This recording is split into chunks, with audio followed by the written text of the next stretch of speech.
What's up, everybody? My name is Brandon McCollum, also known as BMcC, and this is Nice Minds.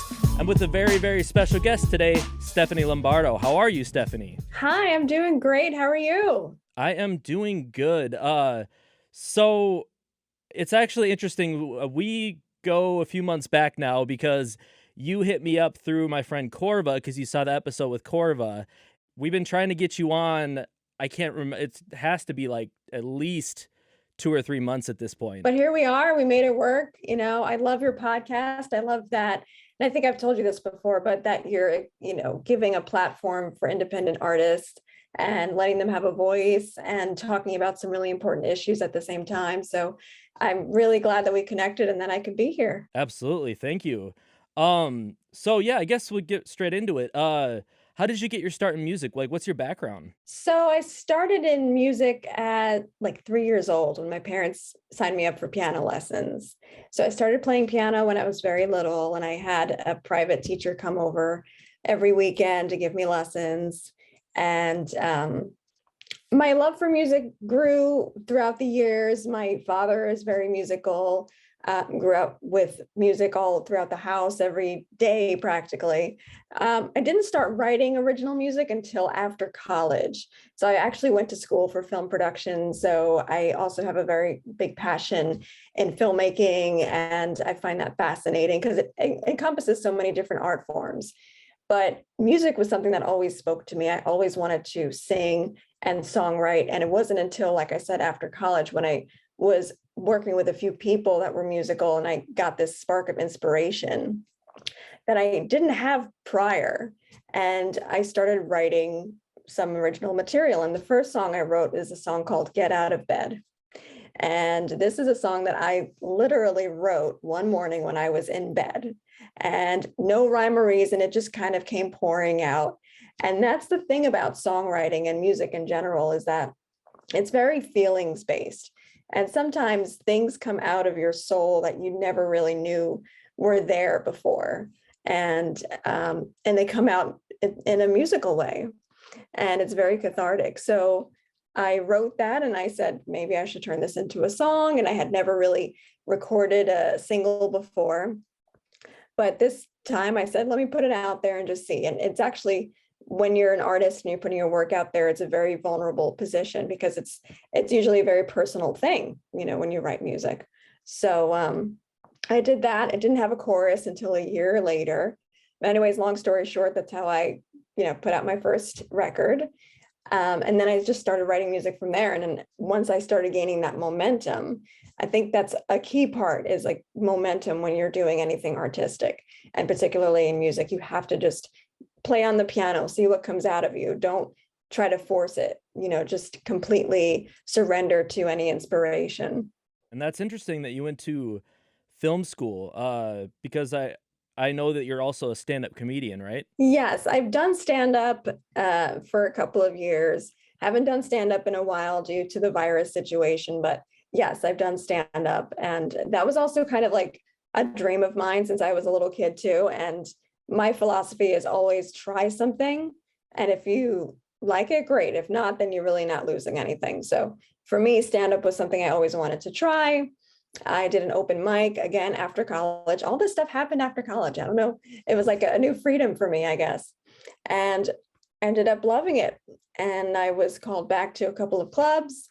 And that was a really, really fun time for me as well. That's awesome because I kind of come from a similar background with my love of comedy and getting into music, but comedy was like my first thing because when I was 10 years old, I mean, this was 95, so it was back in the VHS days, but me and some friends would record sketch comedy, like, before YouTube was even a thing, and we did that for, like, 6 years. I mean, any friend that would come over, I would, like, get them to do sketch comedy with me, and I had, like, the group of friends that loved doing it, but, then I didn't start making music until after that, Mhm. so comedy was actually my first love, and, I've kind of been once I started, Nice Entertainment, 'cause it ran it as a record label for a while, I started, doing sketch comedy on YouTube, but I've never been able to keep it consistent, as I want to because I feel like I feel like there's a lot of missed opportunity because if I would have kept going with that at 10 and, then kept it going for the next 10 years when YouTube was around and started right away, I feel like I would have that's one of my regrets, but, I think that's really dope that you went to film school. I think it's interesting that you and I share that similar background too. And it's interesting that you brought up that you used to do sketches with your friends. Because when I was growing up, I would do sketches with my friends too. We would either do a mock radio station and we would write our own commercials and kind of just really get creative with it, do our own movies, stuff like that. And when I was in that age, I said, this is really fun. Why don't I just do this for a living? So then I turned it into that. And I can understand like when you mentioned about like keeping up with it and creating content, but it's a different experience for everyone. I mean, when we were kids, we didn't have YouTube, and I don't know if we would have necessarily known what to do with it at the time either. That's a really good point. So you're also a radio DJ as well, right? Yeah. That's badass. My grandfather was a radio DJ, and I've just always had that in my blood, I feel like. And so Yeah. that's why I was kind of destined to do this. That's something I've been doing for probably the longest out of all these endeavors. That's on Saturdays. I host a party show on Saturdays.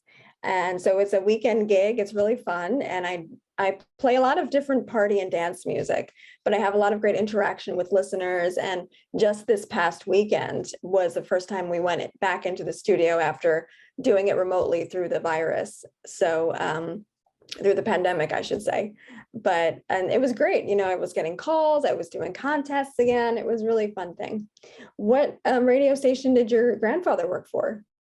I'm not quite sure. He was all over the country. It's an interesting story with him because he started in Minnesota because my both him and my grandmother were Minnesotans, Mhm.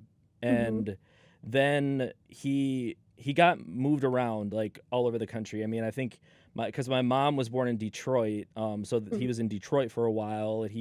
I know they lived in Georgia for a while, and then at one point, I know my grandmother, was like, "No more moving, we're done moving," and Yeah. then she passed, and he remarried, and then Oh, moved my mom out to or my mom and her family out to California, and that's where mhm. she met my dad, that's where I was born, whatever, but, like so he was kinda, like, all over the place. But it runs in the family, obviously. Right. It's really great. It's a platform to have a voice. That was another thing I always grew up listening to was the radio and hearing different personalities and DJs. And I loved the fact that it was a fast-paced environment. You're in the studio there, you're pushing buttons, everything seems like an adrenaline rush, which it is. So and you're really there when you're a DJ to kind of be a friend to whoever is listening, and make that connection. So I think that's what's so appealing to it. And probably, I don't know if you share the same thoughts, but that's what it's appealing to me. Yeah, definitely. So I mean, you went remote during the pandemic. How has that been? Like, how has the pandemic been for you? Has it, like, have you been able to be more or less creative? I mean, how has it been overall? Like with the DJing, with the music, everything? The pandemic has definitely been a roller coaster, but in terms of creativity, one of the first things you mentioned was broadcasting the radio show remotely. That has definitely been less creative remotely. First of all, we didn't have listener callers call in, which was a big part of the show. I used to do contests since there was nothing to really give away. There were no concerts going on. There were no giveaways. So it was more just, okay, play the song, give a little factual information, and, then go on your way. It was still good. I mean, I kept up with it, obviously, but definitely not as creative as it is in the studio. And then musically, I drew a lot from personal experiences throughout the pandemic when writing music, but I think everything kind of just slowed down. It was a time to reflect. It was a time to just, kind of be at peace a little bit, because things were so much slower. And sometimes that's hard to do. I was definitely less busy creatively, but it was a necessary thing to happen though. Because now it's like I'm coming back into the new year and I'm really looking forward to the future. I'm looking forward to doing more songs, more projects, And, hopefully as things start opening up, it's going to be a little bit more opportunistic. That's awesome. I mean, not awesome at the same time, but that's awesome that you're getting back into the music thing. Um, what are you currently working on? Oh, so I have a collaboration coming up with a producer and a music artist named Kyman. I don't want to say, I guess, too much about it because it's not finalized, but he's somebody that I've been wanting to work with for a really long time. So we're, working on a song at the moment and see what happens with that. And then it's really a matter of just trying to get gigs, doing some more live performances, which is a little bit of a hardship. But on the side of that, I do work full time as a producer, also a video producer. So I've been doing that remotely with the company that I'm with throughout the pandemic. So that's really helped me a lot too, just from a mental standpoint and also keeping busy. Oh, that's awesome. What kind of videos do you do for that company? It's a lot of internal content. So it's training videos. I'll do voiceovers for some videos, things like that. So it's nothing that unfortunately goes outside publicly, but it's still, it's a really, really cool gig that I like. Interesting, because I don't know if I got the job or not, but I just had an interview with somebody last night for a similar position. Wow, very cool. That's super interesting. Fingers crossed. Fingers crossed. So I also noticed on your YouTube channel that you did, I think it was short-lived because I only saw like 4 videos, but it was Undiscovered Uncovered? Yes. That was really cool. How many did you end up doing? Like 4? I think I released 4, and then I actually have a few more in the can that weren't released. And then it was picked up by a music magazine like a year or 2 later. And then I did episodes for them in a similar format, but that was with a co-host and that was in a studio environment. So that was really cool to do. Oh, sweet. I didn't end up seeing that. Yeah, the one that you saw, that was all independent. So that I had marched myself over to Monster Music, which is a music store near me. And it was previously owned by Chris Angel, by the way, the Oh, magician. wow. Crazy. Yeah. So he's a musician too. So, but the owner at the time was also super friendly. I told him exactly what I was looking to do. And it was similar to what your initiative with this podcast is, which is giving a platform and a voice to the underground music scene. And it's amazing how many independent artists are looking for some free publicity, and they're willing to talk and share their story. So it was sort of a cross marketing opportunity. It was marketing for the store, so they were open to it. And of course, it's marketing for the artist. And I always saw myself in a role of kind of being a host, kind of, wanting to talk to people, getting some new content out there. And that's where the web show was born. That's awesome. And I just thought of something. I mean, because it's something that I struggle with, and I know a lot of people struggle with it. How to like, since you're doing so many things, I'm doing so many things. I have a hard time with balance. So how do you balance everything that you're doing in your life? So I'm not doing all of those things, the comedy, the web show. Right. I'm not doing all of those things currently. The web show I haven't really done in a long time, as well as stand up, because again, the pandemic really, has slowed that down, and live gigs have just sort of been poof, very far and few between.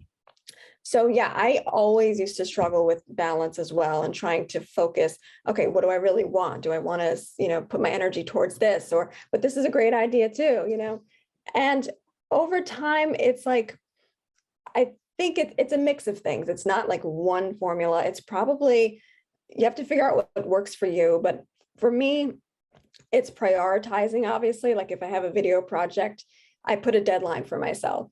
And every day I might spend like 20 minutes on it, which 20 minutes doesn't sound like a long time, but you'd be surprised what you can do. It's like a whole pizza. You take a slice, and then every day after, 8 days or whatever, how many slices you have, the pizza's gone. So it's like you're just chipping away at a project every single day.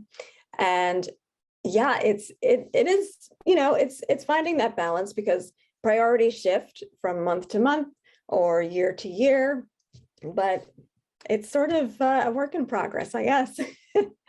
It's crazy, but I guess I could also say that it's building momentum with yourself too.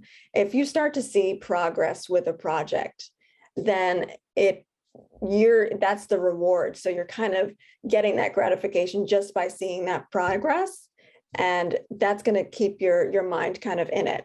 So that way you're not distracted the next day. Okay, let's start something else. And then meanwhile, that other project is unfinished. That's what I've noticed, especially with this podcast, that it's kind of been able, it's kind of, uh, shifted my focus, so I'm able to fully focus on this, and then I'm able to kind of prioritize other things around it a lot better. So I find, having one consistent thing that I do, it kind of allows me to do multiple things at the same time. And I Yeah, think I've been that's kind of true. kind of off my game for the last few weeks, because this is actually the first one I'm recording of the year.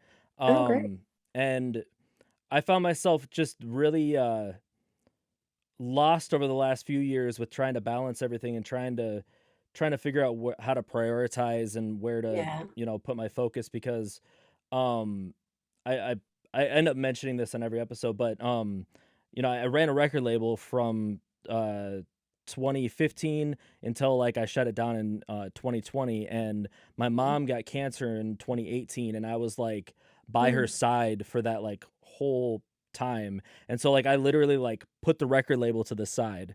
And yeah, then right before the pandemic hit, I was like, okay, my mom's good. She had like a life-saving treatment. Like that's I'm great. feeling good. I'm ready to like dive back in. And Mm, then that was January of 2020, and then the pandemic hit, and I was like, "Oh shit." And I literally like I was recording out of my college forever, because I went to recording college. mhm. And that shut down, and then we couldn't do shows, and those were like my main two things that I would, my main two Yeah, resources for this yeah. record label. So I ended up, kind of folding the record label. Then last year my mom passed. So So sorry. um thank you. So I've been just kind of in this like weird, like lost phase Mhm. of my life. And like I said, like I feel like the podcast and talking to other creatives and kind of talking about our, triumphs and struggles and stuff like that, it really has kind of helped keep me focused. And so Yeah. that's why I appreciate talking to people like you, and hearing your story and where you Mhm. come from, because it helps me um kind of realize that like I'm not in a bad place in my life. Like I'm Mhm. just where I need to be. Like things Right. are, Yes. things are still, where they're supposed to be, and my life is still Yes. on track, stuff like that. So Absolutely. Yes. yeah, I mean, I just had to share that with you, because when you were talking about balance and stuff like that, and focus, that reminded me of that. Well, I'm so glad that you mentioned that. It's, you're sort of accepting that this is where you should be. And I think that's a huge part of it because I've also learned, I've definitely grown throughout this pandemic because I had a similar experience to you, unfortunately, with my father. Oh, I'm so And sorry. yeah, it's, of course, it's like a truck that just plows you over, So, um, but I've learned that part of living in the moment is all accepting of everything that's supposed to be there. So I think part of what I struggled with was putting so much pressure on myself. And that's where I was like, I want to do this, I want to do that. I have to do all these things. But the reality is, no, life is not supposed to be lived that way. It's supposed to be enjoyed, and everything that you go after, just go after it. Don't expect anything kind of from it, just let it live, let it breathe, let it grow, and keep feeding it. And then where it's supposed to go is going to lead you in that path, and I hope that what I'm saying sort of makes sense, but it's a very reflective process too. Definitely. I have this whole new like goal where I want to win a Grammy by 2025, because that was Yeah. always my mom's thing. She would always like half joking but serious at the same time. She's like, "You're gonna you're gonna bring me to the Grammys, and I'm gonna get that Versace dress." And so like, not to get too heavy again, but like literally on her deathbed, like I'm gonna get that Grammy. And then after I said it, I was like, "Oh shit, I just made that promise and now I have to keep it." But it's this like whole, Yeah. other focus, at the same time, where I'm like now I'm like miraculous, not miraculously, because I've been working at it forever, but I'm all of a sudden making some of the best music I've ever made in my life. And Yeah. things are really starting to click in that regard where Absolutely. I felt like Yeah. I was kinda spinning my wheels for years, and it's like Right. all of a sudden all these, like, doors in my mind are starting to open with that. Yeah, things are starting to fall into place. You're feeling like it's sort of coming together. And Right. it's true. It's probably because you're putting that energy and you're making it bigger than yourself. It's like, okay, now I have this other purpose to do it. But at the same time, it does go along with what you're saying about, enjoying the process, because Mhm. even though I have that, like, extra pressure that I feel to achieve that, I'm giving myself 3 years, diligently working, towards my craft, and I'm, like, really enjoying what I'm Yeah, doing, that's good. I'm having fun making music, and, Exactly. um, I'm not, like, beating myself up over Right. something like sucking, or whatever, like I used to, just being like, "Oh, I'm not good enough," or whatever. Right. I'm just kinda like having fun and experimenting and like really just enjoying the process again. And Absolutely. like in Yeah. having this goal, I've really found that fun again. Yeah, that's really important. And it's that, yeah, I mean, you never hear artists talk about too much of how much fun what they're doing is. They're like talking about the struggle, which is great. Talking about that part of it is important, but we forget music's supposed to be fun. It's entertainment. It's supposed to be enjoyable, and it's supposed to be enjoyable for the creator as well. It's a form of expression. So, yeah, enjoying every little bit, oh, you know what? I wrote a lyric today. That's amazing. Oh, I'm going to go on the piano and like try to flush it out. That's amazing. That's a highlight of your day. That's what it's supposed to be like. Absolutely. So do you produce all your own stuff? Or do you like engineer yourself? Do you do all that stuff? No, I work with some amazing producers, and one I've worked with for a long time. His name is Steven Shoebrooks, and he's a really great pop producer.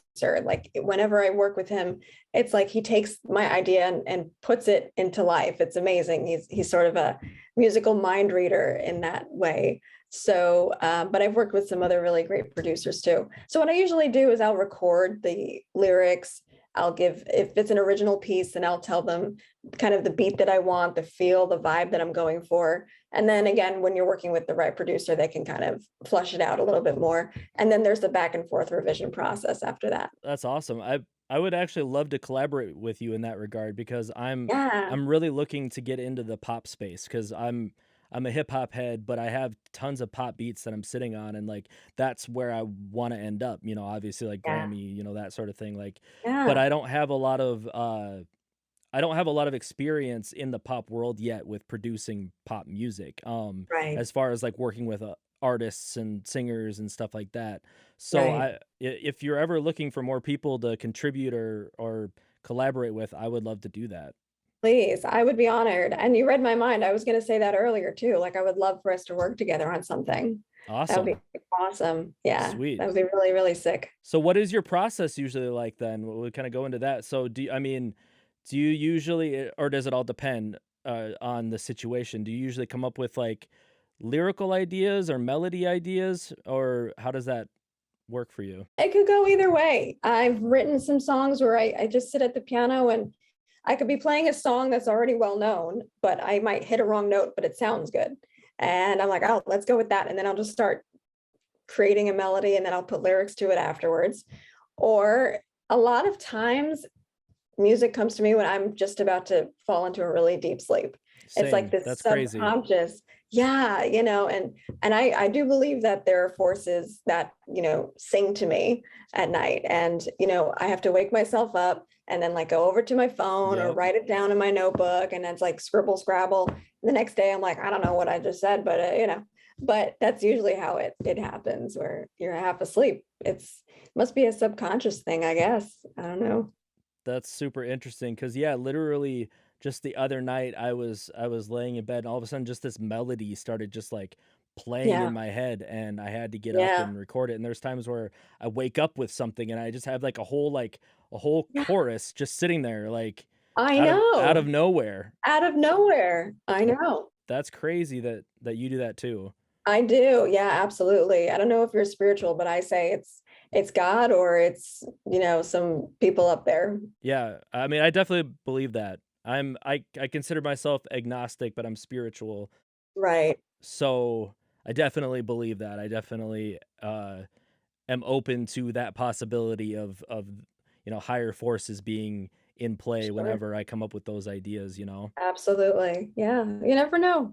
You never know. What advice would you have for like a younger you getting started? Like what do you wish that you would have known when you were first getting started? Well, yeah, that's a great question because when I was like in my early 20s, which is when I started writing music, it was sort of, okay, what do I do with this? I would say, keep writing content and putting it out there and tap into my network because I found um, it's sort of, you hear like it's all about connections, but um, at the end of the day, you want to get yourself out there. That's the end goal. You're putting your material out there. So I would say to myself, get like a solid, um, what do they call it? A demo of like a bunch of songs, which I eventually did. It didn't happen overnight. It was a couple of years in the making. And just keep tapping into that network as much as possible. Keep it's all about that momentum and really practice, practice, practice. I think I would tell myself that, like, really don't be afraid to try performing, um, just to get your chops up, to kind of sharpen your own chops. But and looking back, everything sort of happened when I believe it was supposed to happen. you know Perhaps at 23, I wasn't ready to do music, but I was doing stand up at the time. And then performing solo came a little bit later. Before I was a solo artist, even though I was working on my own original stuff, I was a keyboardist in several bands too. So I got a gig, a 3-month residency in 2018 for the Velvet Underground experience in Manhattan, which was a museum that opened up in the Village all about the Velvet Underground band. And every Thursday they would have a different band perform there, but I was their opening act. So every Thursday it would be myself and the lead singer and drummer, guitar and everything. And we would have a set. We would do a couple of covers of the Velvet Underground and a few originals of the music artist who was the lead singer. And that was great for me. That was a wonderful experience. I learned a lot from that, and it's all about taking away those lessons and connecting with other folks like yourself and just reaching out, just asking and let it happen. Let it happen that way. That's great advice because I still feel like I struggle with the reaching out factor, like to be the first one to reach out to somebody because Uh, there are so many people that like I feel like I want to work with or do something with, or I want to be on their podcast, but like I've always just had this like let them come to me type vibe, which isn't always great, like you do need to reach out, like you do need to ask for you help or do. ask for what you want or like Yeah, ask for collaboration and stuff like that. absolutely. In the past there's been a lot of missed opportunity with myself because I've been just afraid to reach out. Um and when I have reached out, it's usually been pretty good. I mean, it's been like, say that like somebody for a while I've been thinking about reaching out to, and I finally am like, fuck it. That person will usually say like, oh, I was actually gonna reach out to you as well, like, Right. oh, they were Exactly. afraid to reach out too. So it's one Yeah, of those things. It's like just go for it. You don't know, you know, the worst they can say is no. exactly. Yeah. I mean, and that's part of what we spoke about earlier with expectations, where reach out, but don't expect anything. Yep. Yeah. But your chances of nothing happening is 100% if you don't reach out. So why not just take that opportunity? And hey, if it doesn't work out now, you know how many people that I've reached out to who maybe have been years ago, but one of the producers I'm working with now on a project, I reached out 2 years ago, but it happened. He reached out to me a few months ago and he's like, hey, sorry, life was crazy, blah, blah, blah. Let's connect now. Great. It wasn't supposed to happen back then. It's supposed to happen now, So anything could happen, and just keep that in mind. And a lot of times don't let a fear of subconscious rejection be like, oh, they're going to say no. Even if they do, fine. There's 100,000 other people out there that are creatives and that are open.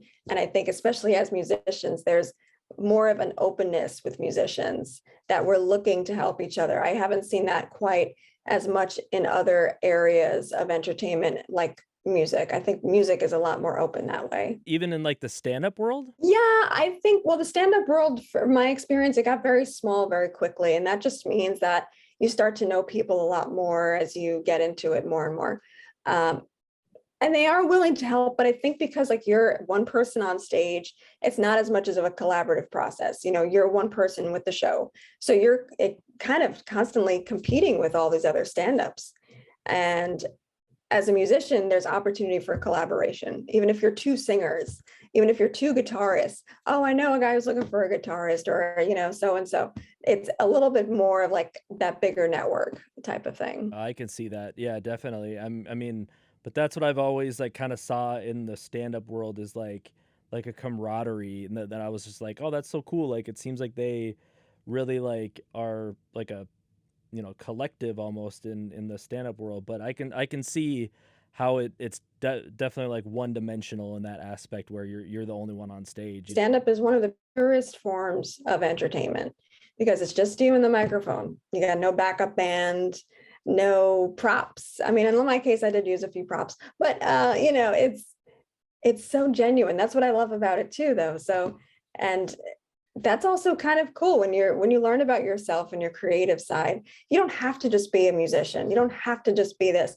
You can have different levels to yourself, and that's amazing. You bring all that to the table. I love it. Like I really respect you for doing all of those things and trying all of those things over the years, because it takes a lot of courage to put yourself out there and try those things. Right, Because I right. know so many people who like are want to do creative things, want to do stand-up comedy, want to do music, but Right. they're afraid. They're either afraid of like what people would think of them, Yeah, yeah. or like they're afraid they're not going to make it, or whatever, anxiety, stage fright, all that Mhm. stuff, so even just taking the that step to start, that's where, that's what it takes, and that's where a Yeah, lot of people fall short, unfortunately, because I feel like there's a lot of untapped talent and absolutely. unused potential out there because people are just afraid to take that step. It is true. You know, people get in the way of themselves. I do it, everyone does it. And a lot of it is fear-based. And I agree that there's so much talent walking around and people don't even know it. You know, they don't realize I could be good at this. Um, and that's where one of the best pieces of advice I ever got, and it was doing stand-up. It wasn't even an open mic, it was like a show, and I got like I think an 8 or 6 minute spot, something really, really small, but all the comics were telling me just go up there and have fun, do it for yourself, you know. And if you try something like that and you're in a room full of strangers, you kind of have nothing to lose when you think about it. You're not going to see these people again. That's kind of like a freeing thing.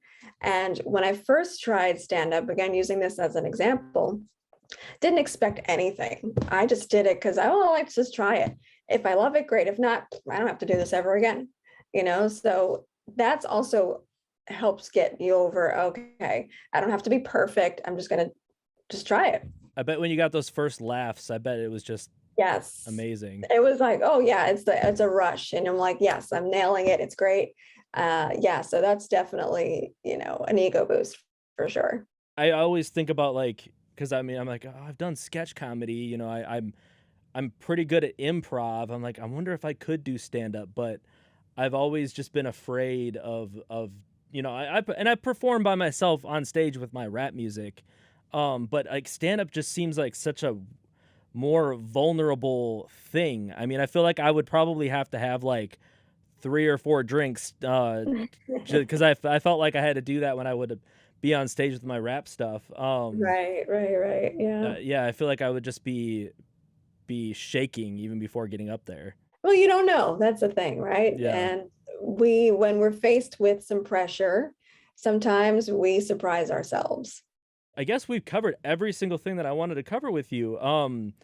Do you have any last words that you want to leave the people with? Well, being that your podcast is about creativity and I imagine you have a lot of creatives listening and watching, um, I will first of all, I'd say thank you, of course, for having me on your podcast and uh, giving me a chance to share some of my experiences. And, I've loved listening to your experiences as well. And I think, and not to make it a Miss America speech, but I think the world needs creativity. I think that's what gives us soulfulness to ourselves and a much deeper connection. So look at it in a very fun, light way. Have fun with your creativity, and always look forward to the future through a creative lens. I totally agree, and those are wise words. Well, thank you so much for joining me today. I really, really appreciate it. I'm serious about that collaboration. I am too. Absolutely. Let's get it going. I'm ready. Hell yeah. Well, thank you. Thank you so much.